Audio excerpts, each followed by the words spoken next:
What's up, guys? Welcome to Daily Dose of Reddit. This is your host, Zach, and today's subreddit is r/I don't work here lady. Alright, this story's called 3 Stories for the Price of 1. None of my I don't work here stories have satisfying endings or anything like that, so I figured I'd just bundle them into one post and hope it makes for an interesting read. Story 1. The first one happened when I was managing a little mom-and-pop hobby shop while I was in college. We were located in a shopping plaza between a paint store and a discount store. My store didn't have a uniform, and since I worked with lithium grease and dirty tires, I was also the RC tech, I just wore old t-shirts to work. The discount store's uniform was a red t-shirt with the store's name on it. On this particular day, I went shopping at the discount store for some new bedding after work. I was wearing a dirty blue t-shirt and jeans with my keys clipped to the belt loop, carrying my messenger bag for school, and had a hand basket hanging off my arm as I rifled through bedsheet sets. That's when I first encountered the clueless shopper coming around from the next aisle. Is this all you have? I'm not paying attention because why would I? Excuse me? Do you have any more of these pillows in the back? There's only one here. I'm looking around before realizing she was talking to me. I don't know. I don't work here. You could ask at the counter. You don't work here. No, I don't. Well, she paused for a bit as if thinking of what to say. You shouldn't wear your keys like that. You make people think you work here. I couldn't say anything else to her and just kept browsing sheet sets, but I could see her standing there for a little bit, staring at me before walking away, presumably to find an employee. I don't know. Do only retail staff use carabiners for their keys? Story 2. The second happened under sadder circumstances. My grandmother got set up with hospice care in 2017, and this place was lovely to her and to us. When walking in, there was a security check-in desk. Past that was beautiful indoor patio with a fountain in the center surrounded by plants. On the other side of the patio was the nurse's station with the family room next to it. Behind this station is where the rooms were located. The family room walls were all glass. There was a couch and TV, bathroom and mini kitchen with a mini breakfast bar and a fridge. Since we were a big family, most of us stayed in the family room while others took shifts in grandma's room. Families were welcome to make coffee or bring in food and keep it in the fridge for their loved ones, etc. That's where I was. I was sipping on my cup of coffee and eating tamales at the breakfast bar with a cousin on either side of me when I looked up and saw her, the clueless griever. She locked eyes with me through the glass wall across the patio as she was making her way in from the check-in station. I was not in the mood, so I made sure to look away and not look back at her. But that didn't stop her. She skipped the nurse's station and came into the family room right up to me. Can you heat up my coffee here? Huh? I have coffee in the car. Can you heat it up? I looked around at my cousins, thinking maybe I snapped and I was imagining this ludicrous experience. They were staring right back at me, confused as heck. I don't understand what you want from me. I bought a coffee at McDonald's this morning and it's cold now.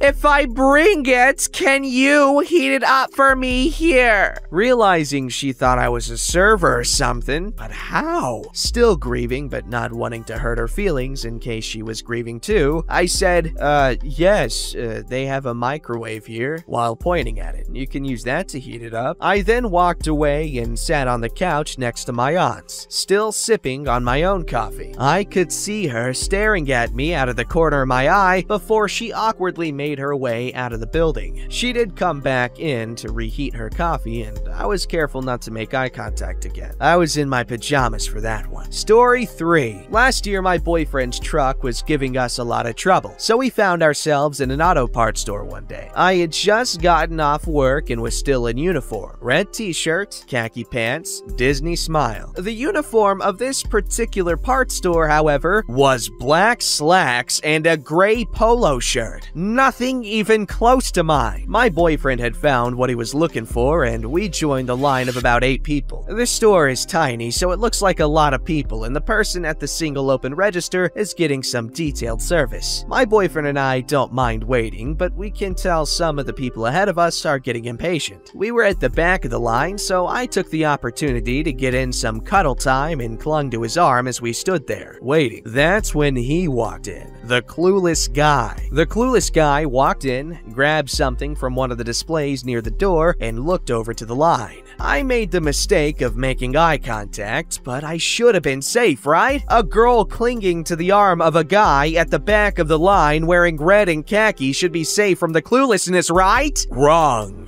Clueless guy walked right on over to me. Can you open another register? What? The line is long. Can you open another register? I thought maybe he was asking if another register was open, and I was just misunderstanding him because, what is it? This line is for the only register open right now. They only have one open. You can't open another register? No, we don't work here. That was when he looked at my boyfriend, back to me, saw the arm clinging, passed his eyes over the line, said nothing, put whatever it was back on the display, and left. Sometimes I think there might be something wrong with me, but my boyfriend assures me there's something wrong with them. God, I hope he's right. Thank you for the cute little collection of stories. They definitely do fit here. You did not work here in any of the scenarios, so yeah, thank you.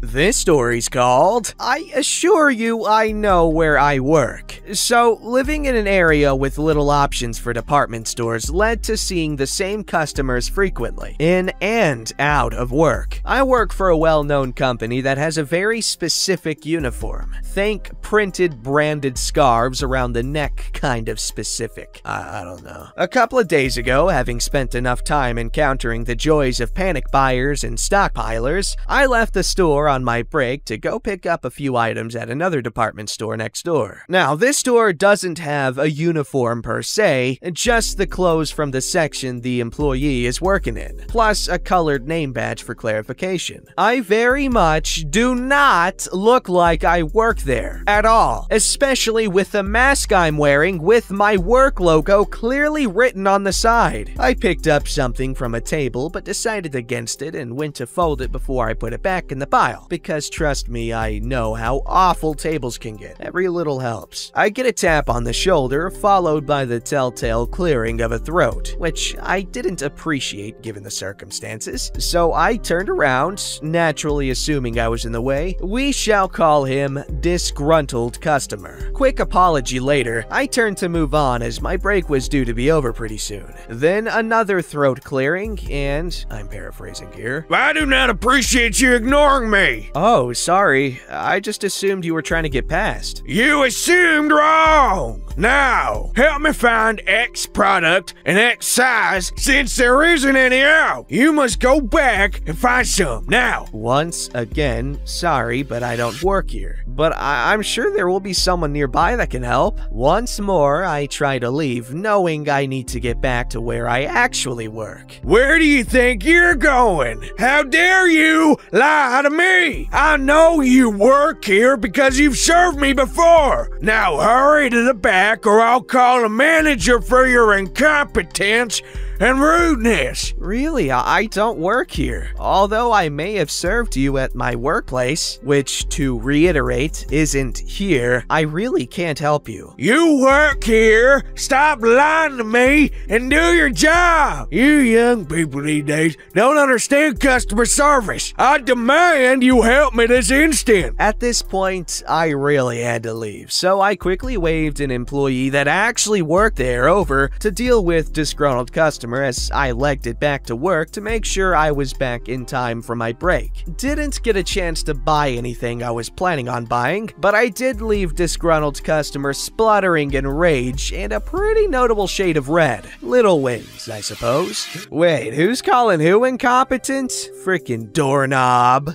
You see, you think, you know, oh, obviously the logo on my mask shows I don't work here. My uniform doesn't match the uniform of the store. But honestly, they just see uniform, logo, employee, and that's it. This story's called Nipped a Karen in the Bud. Years ago, I worked in local news in a small southern city that was a popular tourist spot, especially among folks from the northern US. As this was a few years after the Great Recession and hospitality was the only real industry in the city, we did a lot of stories on tourism business, flights, etc. I was at the airport one day preparing for a live shot and shooting some B-roll with my camera. It had the nationally recognized TV network symbol and the word news emblazoned on the side. Additionally, I had a stick microphone with the same logo attached to my belt. I was in a shirt and tie but had my sleeves rolled up and tie loosened. For reference, all airport employees were wearing polo shirts with the airport logo on them, as well as very visible ID badges. A group had just arrived at the baggage claims. I was making conversation with one person when a lady seems to literally part the crowd of people to head straight for me. This was nearly a decade before Karens were a thing, so I'll dub this lady Proto-Karen. She was in her 50s but dressed like she was 20 years younger and was wearing an overly bedazzled cowboy hat. She sounds hot. She looked as though she had lived, laughed, and loved her whole life, leaving a trail of mangled managers in her wake. She moves over to me like she has a purpose and slinks one hand on her hip. She looks at me smugly and says in a forceful tone, "Do you work here?" I say no, and it's almost as though she doesn't know what to do with herself. She sits there for a moment, staring at me, blinks twice, mutters, "Oh," and just sort of dissolves back into the crowd. To this day, I wonder what she was about to demand or complain about, because she clearly had an axe to grind. The only thing I can guess was that she had not enjoyed her flight, as a few people at the baggage claim complained about turbulence. But I'm not sure what she expected an airport employee to do about warm air rising and causing turbulence. Stop farting so damn much, you damn farters. What?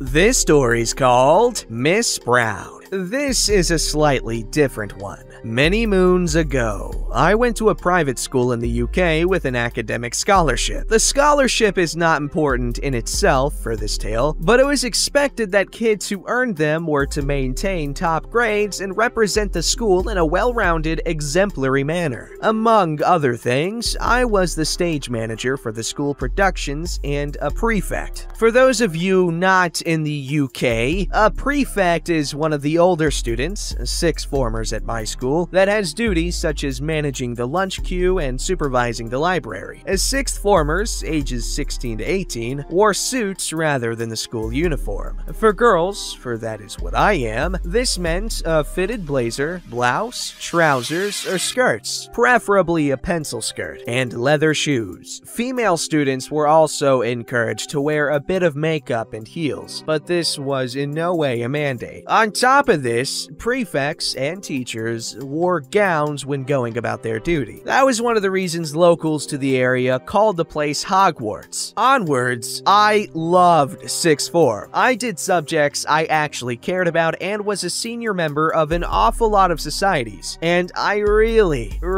liked wearing a suit. I will admit, I spent a lot of money on those clothes, and I looked good in them. I'm not especially pretty, but suits gave me an androgynous flair, and I was finally allowed to wear heeled lace-up boots. Another thing about me is I have a very loud and quick walk. The clipped beat that is generally used to signify a scary female teacher is bearing down on the heroes of teenage movies is exactly what I sounded like. On the one hand, it was embarrassing. On the other, I did have the power to silence the head of mathematics just by walking up the stairs. Two final points. I was the head of debating and therefore spoke with an accent that had been trained to sound like it should not be challenged, i.e. posh and confident. And due to the quirks of the UK private school life, I was addressed by my last name. Here I shall call myself Miss Brown. I had a teacher named Miss Brown. She was cool. She let me play Happy Wheels in class, and I was like, there's a lot of blood, so like, I don't want to get in trouble, so like, I'm gonna show you, see if you're cool with it. She's like, oh, there's no blood in there. It was like just a bunch of particles that were supposed to represent blood, but like, it was pretty cool of her. Anyway, that's irrelevant. All told, people thought I was a teacher, just with a really young face. What a badass. Prospective parents, teachers applying for jobs, new students. As a prefect, it was part of my duty to lead them around the school, showing them a selection of classes and extracurricular activities. Conversations often went as such. And what do you teach? I don't. I'm a student. Oh, right. Leading to an awkward silence as long as the English corridor. Somehow I feel that I was a disappointing tour guide. I refuse to believe that. You sound badass. I'm just saying. To command that sort of presence and respect at such a young age within whatever the hell you're in, that's cool. That's badass, as I said. Go, Miss Brown. Actually, Miss Brown's daughter, her, she moved to Europe, so, she was pretty nice. She was pretty too, but very nice. She's like a year above me. This story's called, Ladies, Are You Going to Complain About a Little Extra Length? What? I was in my nearby Home Depot, where I spend a lot of time, so I know to find stuff. Usually. I went down to the hardware aisle and saw a group of 4 women in their 40s to 60s. One had a machine screw, and they were looking for a big pack of them, looking terribly lost. If you know the threaded product section in these stores, it's pretty well laid out if you know how bolts and stuff work. I asked the one with the screw if she'd like some help, and she was thrilled for the offer. I took the screw to the sizing chart. Okay, so it's a 1032 1¼ inch long.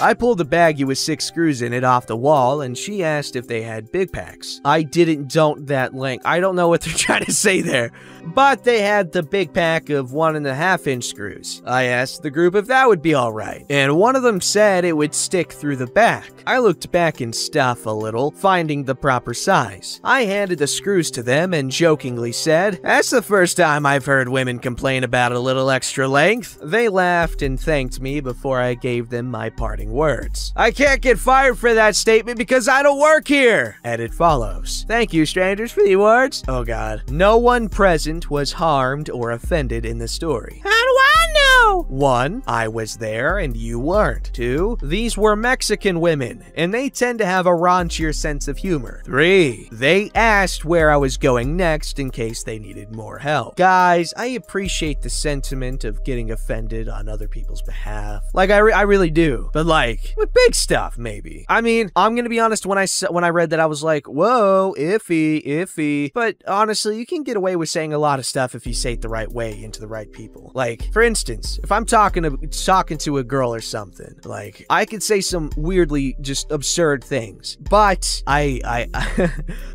depend on them to understand that a person normally wouldn't say something that absurd, so don't take it seriously. And it usually works out, and it's pretty cool. So, just be aware, but don't be, overbearingly gross, because then it's just gross. And there's no plausible deniability there, which is how I thrive. Don't forget to like, subscribe, and hit that bell to never miss an episode.